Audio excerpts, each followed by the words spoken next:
Hello বন্ধুরা, সবাই কেমন আছো? আশা করি সবাই ভালো আছে। আলহামদুলিল্লাহ আমিও খুব ভালো আছি। আর আজকে আমি বেরিয়ে পড়েছি একটু কলকাতায় যাব। আর এখন আমি আছি ধুলোগড়ে, মানে এখান থেকে বাস ধরবো আমি।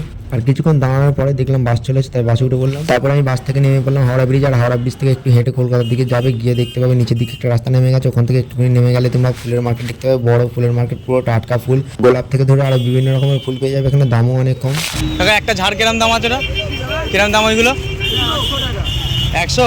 তো বন্ধুরা, এখানে গোলাপ থেকে ধরে আরো বিভিন্ন রকমের ফুল পেয়ে যাবে। মানে এটা হচ্ছে ফুলের বড় মার্কেট, এখানে সব রকম ফুল পাওয়া যাবে। আর যেই গোলাপ তোমাদের ওখানে বাজারে 10 টাকা 15 টাকা পিস, সেই গোলাপ এখানে 2 টাকা পিস, 2.5 টাকা পিস। দেখতে পাচ্ছ কত সুন্দর সুন্দর গোলাপ এখানে। আমি নিজেই দাম করলাম, একটা বড় বান্ডিল রয়েছিল 25 পিসের, 100 টাকা দাম মাত্র। খুব সুন্দর দেখাচ্ছিল ফুলগুলো, দেখে খুব নোবার মন যাচ্ছিল, কিন্তু আমি তো সিঙ্গেল বলে নিয়ে কাকে দেবো, তাই জন্য নিলাম না। আর আজকে আমি কলকাতায় এসেছিলাম একটা অন্য কাজের জন্য, তাই আমি ওখান থেকে চলে গেলাম এবারে কাজটা কমপ্লিট করতে। তারপরে আমি চলে এলাম আমার লোকেশনে। আর এই ভিডিওটা এখানে শেষ করছি। কার কেমন লেগেছে ভিডিওটা কমেন্টে জানাবে, আর ভিডিওটা লাইক কমেন্ট শেয়ার করে। তো দেখা হচ্ছে পরের ভিডিও।